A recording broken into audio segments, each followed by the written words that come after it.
Encontrem aí o livro de Jó. O meu assunto, como está no boletim, é Deus cura as feridas.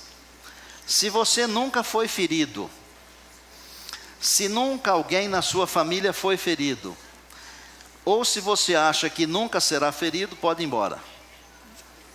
Alguém tem a coragem de ir? Todos somos feridos aqui. Ninguém consegue passar por essa vida aqui sem ser ferido, não consegue. O próprio Jesus, o Filho de Deus, ele foi ferido.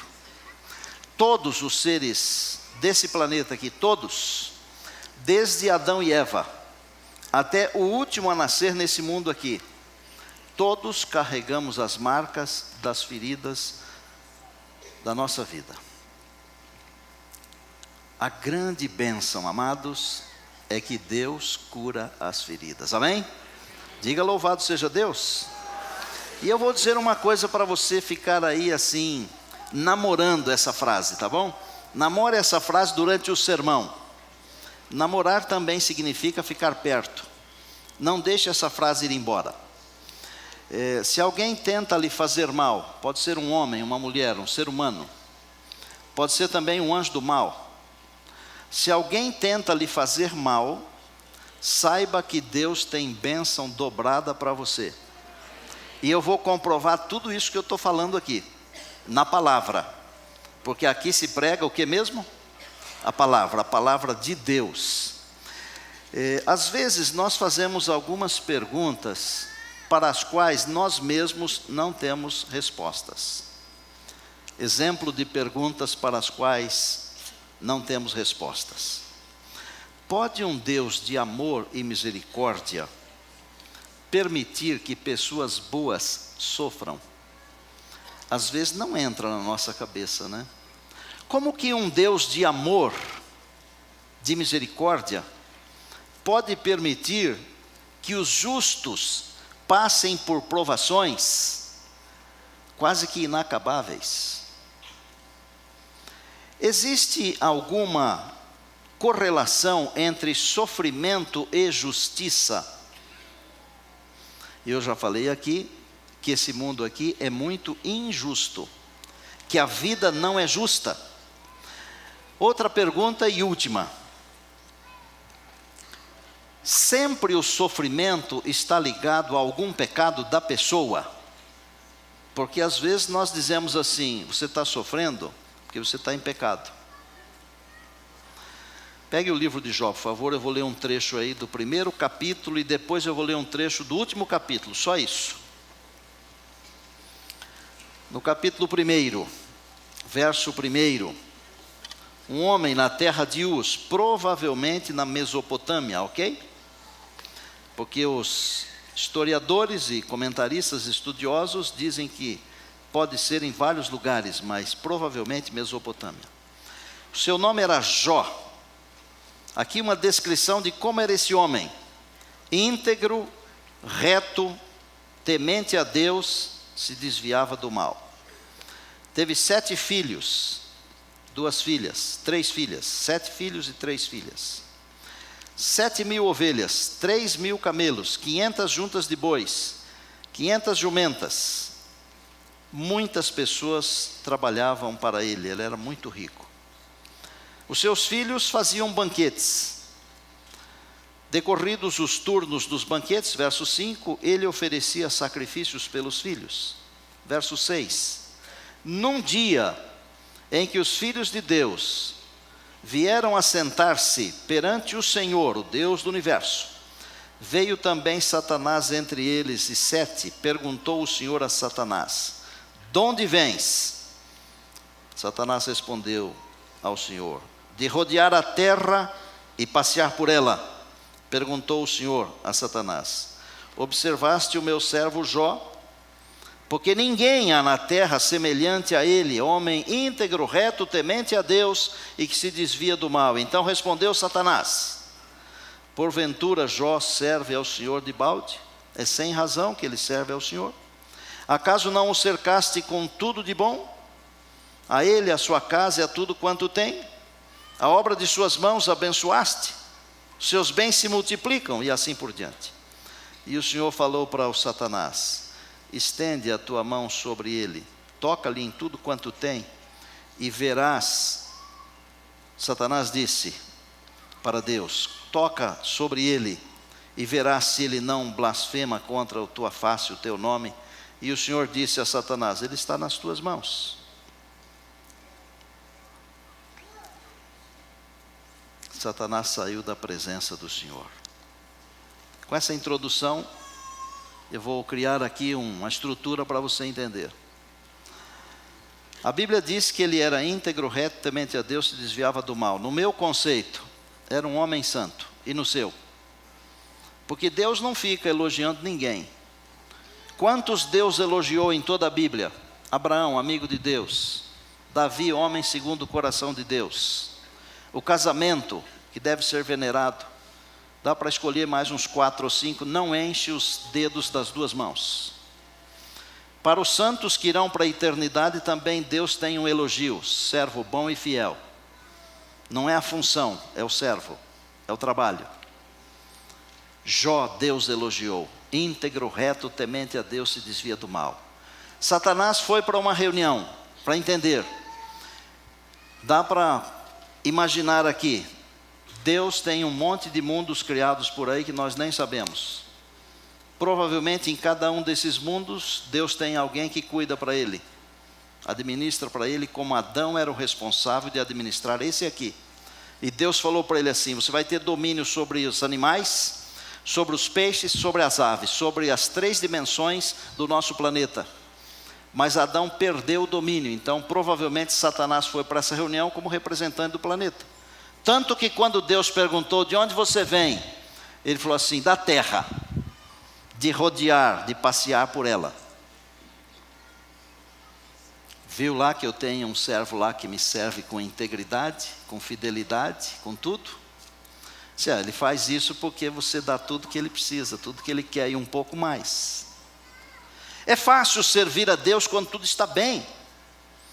Deus falou para Satanás: pode tocar nele, você vai ver que ele é de fibra.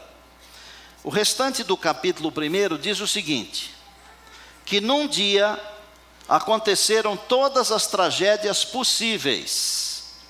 Jó perdeu tudo, mas não perdeu uma coisa: não perdeu a saúde. Aí vem o capítulo 2, e no capítulo 2 a mesma conversa. O inimigo apareceu numa tal reunião. Eu não sei se essa reunião foi no céu ou num outro mundo, não posso afirmar a você, mas eu posso afirmar a você o seguinte: na terra não foi. Porque quando Deus de novo perguntou para ele: de onde você vem? Ele falou: venho da terra. Então quando se vem da terra é porque estava na terra e não está mais, ok? Para entender. Você viu meu servo Jó? Você destruiu a vida dele, ele continua íntegro, reto, temente a Deus, se desviando do mal. Servir a Deus na aflição não é para todos, é para os verdadeiros filhos de Deus. Porque Deus é o dono de todas as coisas e não é Ele quem cria o mal. Se nós entendermos isso, metade da batalha está ganha. Não é Deus o responsável pelo mal. No Antigo Testamento, a visão das pessoas, dos escritores, era de que Deus é quem faz todas as coisas. Então, quando eles dizem assim que foi Deus que fez, o próprio Jó falou isso. Deus deu, Deus tomou. Não foi Deus quem tomou, foi o diabo. Um dia Deus vai devolver para você. Grave isso aqui. Um dia Deus vai devolver para você tudo que o diabo tomou de você. Se ele tomou um filho, Deus vai devolver. Pastor, você está dizendo que Deus vai devolver o meu filho que se perdeu nas drogas? Eu estou dizendo isso aí. Tudo que o diabo tomou de você, Deus vai devolver. Pode confiar em Deus. Porque Deus pode fazer isso. Eu não posso, mas Deus pode. Diga amém. Amém. Você viu? Mas ele ainda tem uma coisa. Ele tem saúde.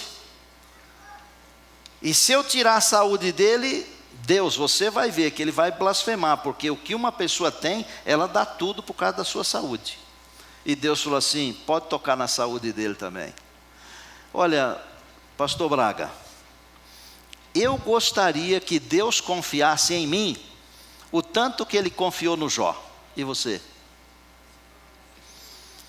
Esse tal de Jó era um cabra bom, viu? Esse era. Para Deus falar assim, pode tocar, eu acredito nele, eu ponho a mão no fogo por ele, eu me derreto por ele. Nós deveríamos aprender essas coisas assim para tratar a nossa esposa assim, sabia? Para tratar o nosso marido assim, sabia? Não teria nenhum casamento desfeito, nenhum. Você pode fazer isso pela graça de Deus, diga amém. O diabo veio e jogou assim um tipo de praga em cima do coitado, que ele ficou com tumores. A Bíblia diz que era da planta dos pés até a cabeça, até o alto da cabeça, não era até o começo da cabeça não, até o alto, inteirinho. E ele, assentado sobre uns cacos lá, tinha que se coçar com pedaços de tijolos, de telhas. Deu arrepio, doutora? Deu, não deu? É assim que o diabo faz com as pessoas. E sabe por que ele faz assim com as pessoas? Porque ele quer fazer com que as pessoas se afastem de Deus, que é a fonte da vida. Eu ouvi um comentarista de futebol falando essa semana, num programa de rádio. E me chamou a atenção não por causa do futebol. Me chamou a atenção porque ele estava falando sobre Deus. E eu vou escrever uma carta para ele, espero que a carta chegue às mãos dele. E ele falou de Deus, e eu até comentei com o Voneu isso. Parecia eu falando sobre Deus. Impressionante, melhor do que eu.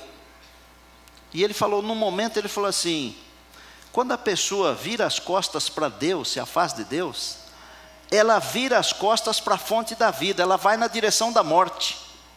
O diabo quer fazer com que você vire as costas para Deus só por uma razão. Porque quando você vira as costas para Deus, você vai na direção da morte. E não é a morte dessa vida aqui não, é a morte eterna. Uma palavra sobre a companheira de Jó. Não a critique, por favor. Ela sofreu tanto quanto ele, as perdas todas, e um pouquinho mais do que ele. Porque além dela perder tudo que ele perdeu, porque ela também perdeu a saúde, ela ficou com depressão profunda, ela ainda perdeu a visibilidade de um companheiro saudável. Ela chegou ao ponto de dizer assim, amaldiçoa Deus, morra, acaba com o sofrimento. Para algumas pessoas, dá a impressão que a morte é o fim e melhora tudo. A morte não melhora. E se você está enfrentando um problema, não pense que a morte vai resolver o problema. Não vai. Não vai. Os problemas continuam para sempre, você morrendo ou não. Viva. Viva com Jesus, porque Ele cura as feridas. Esse Jó, cujo nome é Liobe, tem um significado espetacular. Pode significar arrepender-se, pode significar voltar-se, mas o principal significado é voltado para Deus. Pensa numa plantinha chamada girassol, que vai acompanhando o sol. Jó significa voltado para Deus. Viva voltado para Deus. Não se preocupe com as aflições. Não olhe de lado. Não olhe para os outros. Quando nós olhamos para os outros, nós temos dificuldades. E às vezes nós estamos olhando para alguém que está prosperando, e nós não. E nós pensamos assim, bom, não adianta ser fiel. Não adianta ser dizimista. Não adianta seguir os mandamentos de Deus. Não adianta amar a Jesus. Não adianta confiar na graça de Deus. Não adianta. Porque as pessoas que não fazem isso prosperam. E eu já dei uma receita para você outro dia aqui, que foi o Salmo 73. E eu vou ler um versinho desse Salmo para ajudar você. No verso 17 do Salmo 73 está escrito assim. É muito simples, mas é significativo demais, amados. Para entendermos o assunto do conflito, das perdas, dos sofrimentos e das feridas. O verso 17 diz assim: até que entrei no santuário de Deus e atinei para o fim dos ímpios. Primeiro, Asaf, ele fala uma porção de coisas. Os meus pés quase resvalaram, porque eu fiquei olhando para os ímpios, eles prosperam. Eles tentam a Deus e escapam. Mas assim, até que eu entrei no santuário de Deus e eu vi o fim deles. E se você ler o restante do Salmo 73, eu não gosto de usar capítulo no Salmo por uma razão. Porque os Salmos representam o único livro da Bíblia que não foi dividido em capítulos e versículos pelos maçoretas. Por quê? Porque cada salmo é uma composição, é um poema, é uma música, é uma poesia. Eles já estavam divididos. Então o Salmo 73 é fundamental para entendermos as razões do conflito. Esse Jó, cujo nome significa girassol voltado para Deus, não é uma alegoria, como alguns pregam por aí. Alguns ensinadores que não conhecem Deus e nem a palavra de Deus dizem, é uma alegoria, é uma história. Não é. Se o fosse, Ezequiel não teria falado do livro de Jó. E se você quiser, eu dou os dados aqui. Ezequiel 14:14, ele fala de Jó. Tiago, um outro inspirado de Deus, não teria falado de Jó no capítulo 5 do seu livro, nos versos 10 e 11. Muitos não entendem quem escreveu o livro de Jó. Os judeus acreditam que foi Moisés, e eu também acredito, e os adventistas do sétimo dia também creem que foi esse homem. Quando foi escrito o livro de Jó? O livro de Jó provavelmente foi escrito depois da era patriarcal, mas antes de Moisés, antes da lei, porque o livro não faz nenhuma menção à lei de Deus, nenhuma. E outra coisa, mais importante ainda, quem é que oferecia os sacrifícios? Não era um sacerdote, era o próprio patriarca. Então, para os estudiosos da Bíblia, é possível identificar algumas coisas. Queria considerar a vida de Jó. Jó fez certas alianças. Por exemplo, além de sua integridade, de sua fidelidade, sua retidão, de ser um homem temente a Deus, ele fez um contrato com seus próprios olhos. Está na Bíblia isso. No capítulo 31 do seu livro, no verso 1, ele diz assim: eu fiz um contrato com os meus olhos. Como é que eu o colocaria sobre uma donzela? Aqui tem uma mensagem para os nossos dias. Bom, Jó não fez isso, por quê? Ele não fez isso porque era um homem íntegro. Íntegro. Isso aqui é um princípio. Normalmente, quando uma pessoa é poderosa, ela cria suas próprias leis. Você já ouviu falar nisso? Ela acha que pode todas as coisas, e o mundo inteiro, o universo tem que girar em torno dela, se ela é poderosa. Se ela é uma pessoa rica, ela acha que pode comprar todas as pessoas. Se ela é uma pessoa influente, ela acha que pode mandar em todas as pessoas. Jó era um homem rico, um homem poderoso, mas ele não usou estas influências para o seu próprio benefício. Ele usou todas essas influências para ser fiel a Deus e dar um exemplo. Você pode usar todas as suas influências, todas, para ser fiel a Deus e dar um exemplo de como o cristianismo pode abençoar pessoas, mesmo de influência. O cristianismo não é só para pessoas fracas, não é só para os pobrezinhos. O cristianismo é para todas as pessoas que querem construir um caráter segundo o caráter de Cristo. É para você e é para mim, diga amém. Bom, no livro de Jó tem umas coisas que precisam ser entendidas. Havia um conceito nos seus dias de que a pessoa que sofre é porque ela tem um pecado. E eu não quero ser assim deselegante, mas muitos de vocês pensam assim. E eu percebo que alguns estão fazendo assim com a cabeça. Vou dizer que o sofrimento, ele não é por causa do seu pecado pessoal. O sofrimento é um dos efeitos colaterais do pecado original. Sofrimento. Quando Adão e Eva pecaram,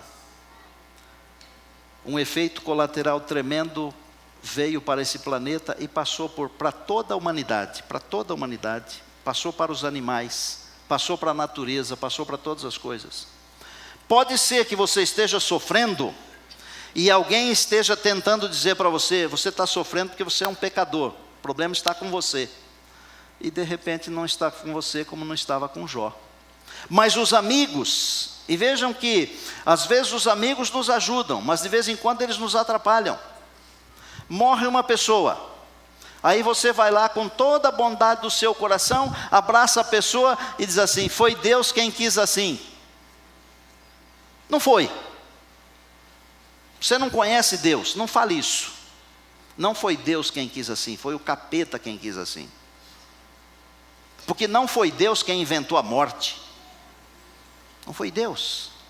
Então, não jogue para Deus os problemas que não são de Deus. Deus já tem um monte de problemas para resolver, por exemplo, Ele tem a mim, que eu sou um problema para Ele, tremendo. Ele tem você também, que é um problema para Ele. Ou você não acredita? Mas sabe que tipo de problema eu sou para Ele? Eu sou objeto do seu amor. Você é o objeto do amor de Deus. E sabe como é que Deus me chama e a você? De menina dos olhos. Diga louvado seja Deus. Diga glória a Deus. 3 amigos vieram, na intenção de consolar. Ô Jó, você está assim porque você está com um problema. Você está com um pecado, confessa logo. Aí o Jó começa a analisar a sua vida e fala assim, mas onde que está o pecado? Cadê? Fala para mim, onde está? E não acha. Eles eram Elifaz, Bildade e Zofar, 3 amigos. Todo mundo foi embora. Quem sobrou? Sobraram esses 3 amigos que ao invés de ajudar, pioraram a situação. E sobrou a esposa que acabou dizendo para eles amaldiçoar Deus e morrer. Não sobrou ninguém. Aí veio um outro indivíduo que era acostumado aos discursos, um tal de Eliú, e começou a debater com Jó. Por fim, Jó ficou influenciado por aquelas conversas, que começou a debater com Deus. Veja como é que as coisas acontecem na nossa vida. Às vezes nós somos levados por uma corrente, por uma onda. Outro dia eu falei aqui das ondas que vêm nesse planeta, né? Até eu mencionei umas coisas que curam tudo. Tem dia que é um negócio que cura tudo, outro dia é uma outra coisa que cura tudo. Tem as ondas da internet, as ondas dos boatos. Não se deixe levar pelas ondas. Confie no Senhor, porque o nosso Deus é um castelo forte. O nosso Deus é uma rocha. A palavra diz, Deus é o nosso refúgio e fortaleza, socorro bem presente nas tribulações. O livro de Jó é o livro que contém as mais lindas declarações de astronomia, em toda a Bíblia, pode procurar. Ele fala de coisas esplendorosas que nós nem entendemos direito. Bom, vamos fechar. O fim da história, vá lá para o capítulo 42. Só queria, antes de chegar no 42, registrar a fé desse homem, quando no capítulo 19, no pior momento da vida, nos versos 25 a 27, ele gritou, vocês todos estão contra mim. Agora, antes de dizer o que ele disse, você tem que entender o seguinte. Hoje nós olhamos para trás para ver a história de Jó, lá para trás. Jó não sabia que ele estava sendo alvo do grande conflito. Hoje nós sabemos. Nós sabemos coisas hoje que ele não sabia nos seus dias. E é muito fácil nós contarmos a história, o difícil é vivermos a história. Mas mesmo não entendendo o grande conflito, não sabendo de toda a estrutura que estava por detrás da sua história, ele gritou, eu sei que o meu Redentor vive, e por fim se levantará, e os meus olhos o verão, amém? Eu prometi que Deus, quando alguém tenta nos prejudicar, Ele nos dá bênção dobrada. Você escutou eu falar isso? Está aqui, ó, na palavra. Alguém está tentando matar você, acabar com você? Deus tem bênçãos dobradas para você, pode confiar nisso. Você passou por uma angústia porque foi afligido e está ferido, Deus tem bênçãos dobradas para você. Está na palavra. No capítulo 42 eu leio a partir do verso de número 10.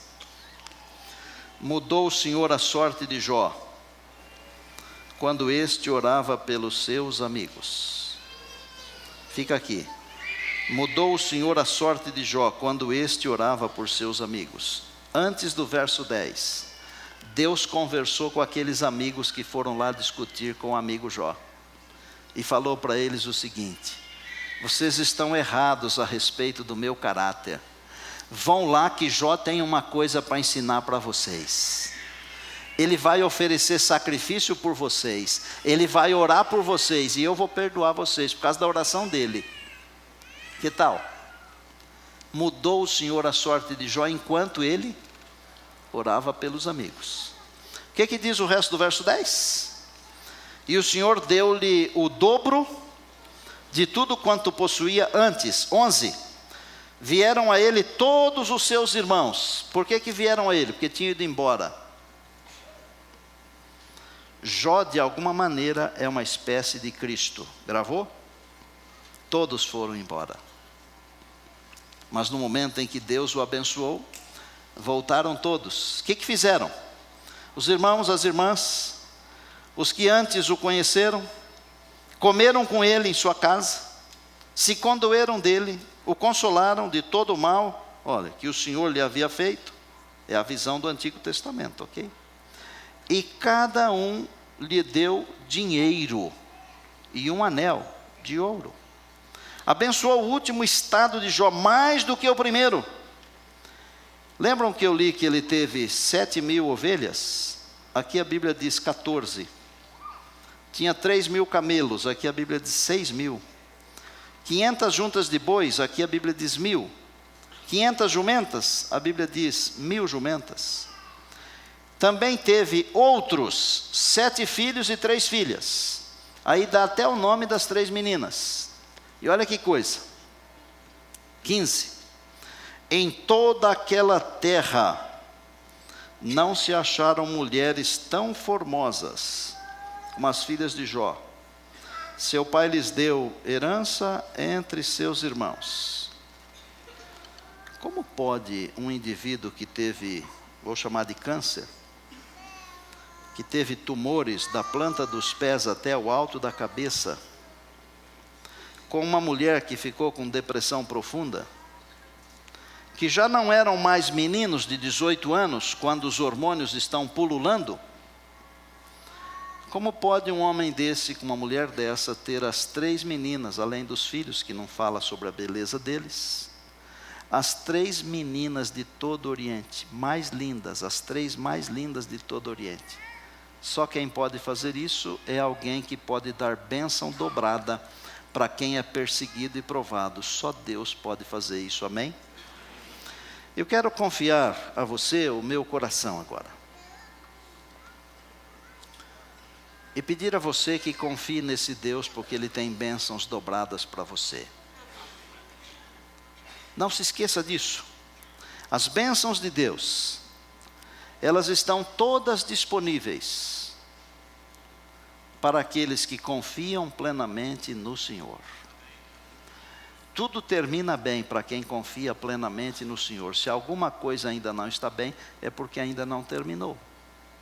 Amados, nós estamos dentro de um campo.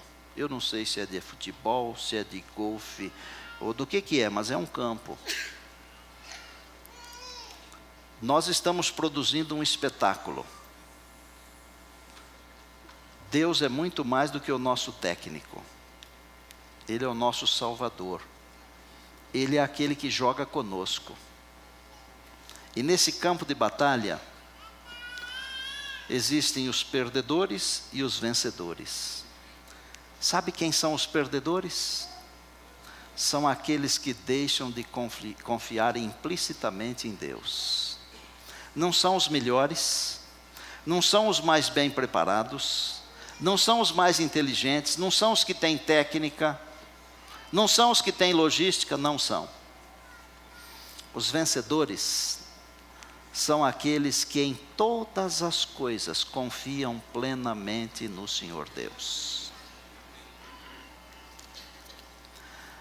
mudou a sorte. Sorte na Bíblia significa bênção. Sorte na Bíblia significa bênção dobrada. Deus tem bênçãos dobradas para aqueles que lhe são fiéis. Final do capítulo 42 e, portanto, o final do livro, diz assim: depois disto, viveu Jó mais 140 anos. Viu os filhos, os netos, os bisnetos, e a Bíblia diz, até a 4ª geração.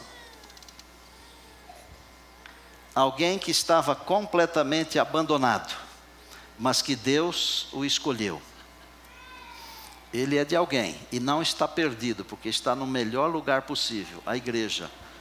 Vamos mostrar aqui para ver quem que é o pai e quem é a mãe. Jó serve de exemplo para nós. Quer que eu leve para casa ou vai vir buscar? Jó é o maior exemplo que nós podemos ter de alguém que serviu ao Senhor, que confiou no Senhor, assim como esse garoto veio aqui à frente, eu o peguei no colo, ele não chorou, não reclamou, ele confiou que eu não faria mal para ele. É assim que nós temos que confiar. Vai com a tua mãe. Eu quero terminar esse sermão aqui, trazendo aqui à frente uma família. Queria que trouxessem aqui a pequena Alice. Vou pedir que os pais venham aqui, a Liana, o César. O Júlio César pode vir aqui também. Pedir que os avós venham aqui.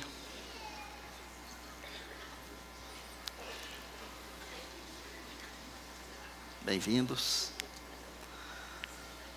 Bisavô também pode vir, tio, quem tiver aí da família pode vir aqui à frente. Os familiares.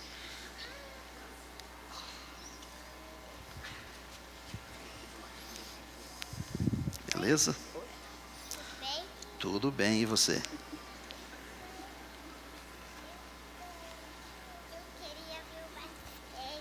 Ah, você queria ver o batistério? Sim. Tá bom, depois o vovô Levi vai te levar lá, como ele faz sempre. Venham aqui. Há muitas coisas que podem significar riqueza, mas nada representa tão bem a riqueza como uma família. E quando é uma família bem ordenada, bem orientada nos caminhos de Deus, então dispensa qualquer comentário. Hoje nós vamos fazer aqui a dedicação da Alice.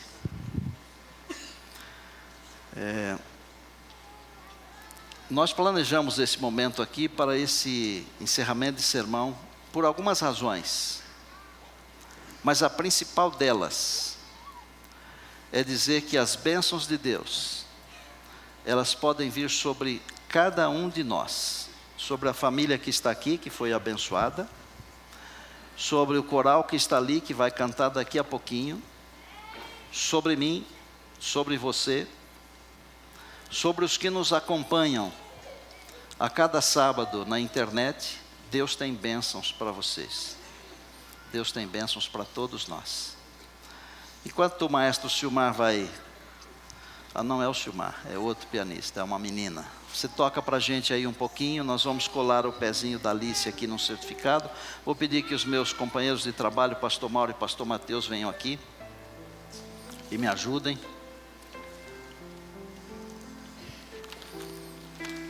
Um dos avós, o Virgílio, que é o senhor, é meu colega de ministério, é pastor de uma das congregações aí. O senhor é muito bem-vindo.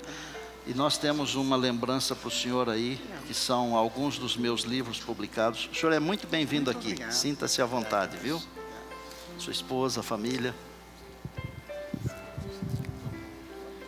Cadê os fotógrafos?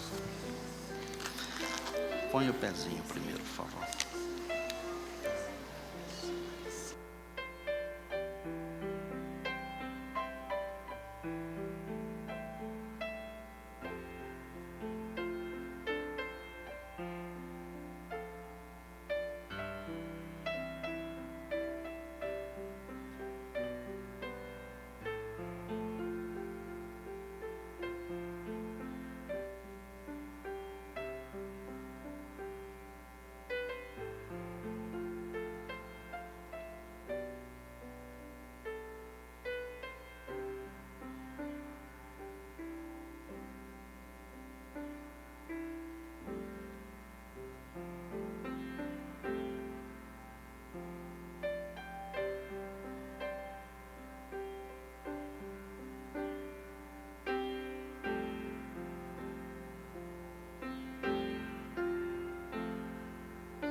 Convidar a você que incline a cabeça. Nós aqui vamos nos ajoelhar. Pastor Mauro, vem bem aqui pertinho. Vem mais para cá, Pastor Mateus. Vamos nos ajoelhar todos.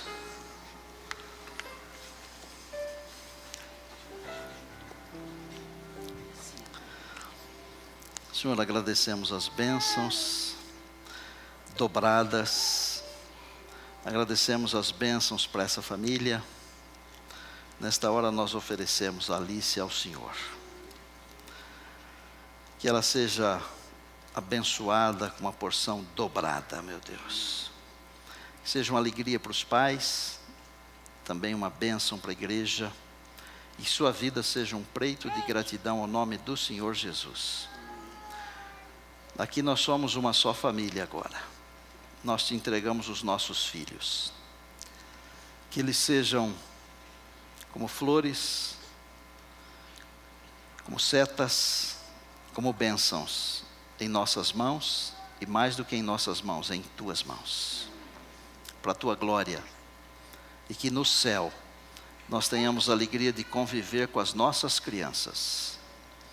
Abençoa esta família que está aqui, uma grande família. Os pais, também o irmãozinho, Júlio César, os avós, bisavós, os tios, os familiares e todos nós. Nós a dedicamos a Ti nesta hora. Em nome de Jesus, amém. Amém. Enquanto vocês ficam aqui comigo,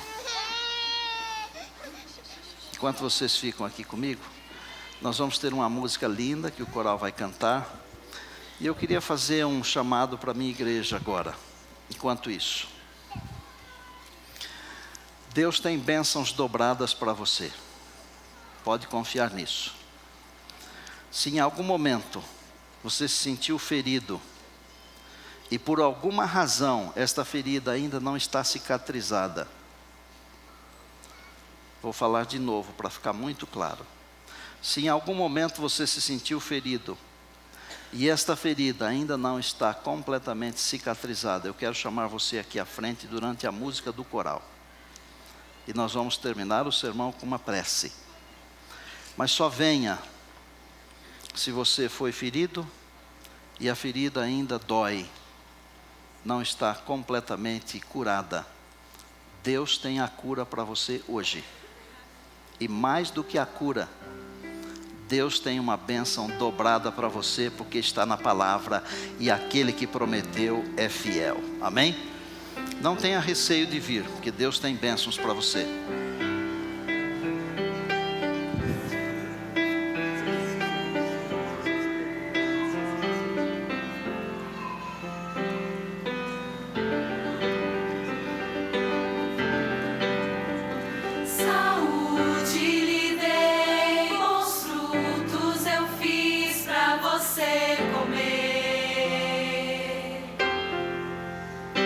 Um dia eu descansei.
foi simplesmente para amar, para amar, para amar com meu amor.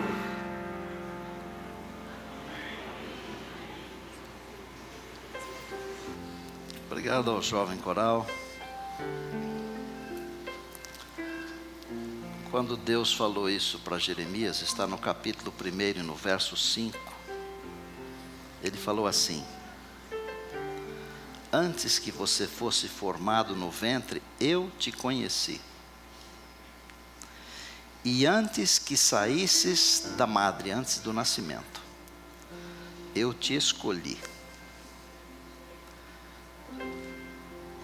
Tudo isso aqui foi estruturado para dizer para você, meu amado, minha amada, que Deus nos conheceu antes de nós sermos formados. E que Deus nos escolheu antes de nós nascermos. E para que Deus nos escolheu? Deus nos escolheu para nos amar. Eu comentei com a minha namorada essa semana uma coisa. E aqui estão duas crianças. Nós temos uma linguagem para expressar certas coisas. Por exemplo, quando nós nos machucamos, nós chamamos de ferimento, de machucado, e tem um monte de outros adjetivos. Tem uma imensidão. Mas às vezes a criança, ela não sabe falar essas palavras. E lá em casa nós temos a Olívia e o Dudu. E a Olívia, que é muito esperta, ela vive se encostando nos móveis da casa e às vezes machuca. Ela chama o ferimento de bubu. O que é que nós fazemos? O pai, a mãe, o avô, a avó, a família, o que é que nós fazemos? Nós começamos a chamar o ferimento de bubu para ela. Sabe o que Deus faz conosco? Deus tem a sua linguagem para as coisas, mas nós temos a nossa, porque para Deus nós somos eternas crianças. Deus começa a falar na nossa linguagem para poder se comunicar conosco, para que nós entendamos que Ele nos ama. E Ele tem bênçãos dobradas para nós, amados. Senhor, louvado seja o Teu nome. Obrigado porque o Senhor está curando as nossas feridas. E também o Senhor tem bênçãos dobradas. O inimigo tenta nos destruir de todas as maneiras. Tenta fazer com que viremos as costas para Deus, que é vida, e caminhemos na direção da morte. Mas o Senhor nos ama tanto, que o Senhor começa a falar a nossa linguagem, para que nós entendamos a comunicação. Aqui está a tua igreja, o teu povo, o coral, a família que trouxe Alice, os irmãos, as irmãs, os que se manifestaram, e tantos outros que não se manifestaram, mas têm um pedido no coração. E humildemente agora eu peço que o Senhor me lave outra vez no sangue do Cordeiro de Deus. Que o Senhor me batize com o Espírito Santo outra vez. E eu te imploro então, batizado e lavado, cura as feridas do teu povo, meu Deus. E vai conosco. E segura a nossa mão. Até o dia quando adentraremos por uma das 12 portas da Nova Jerusalém. Nós oramos agradecidos em Cristo, nosso Salvador e Senhor, amém.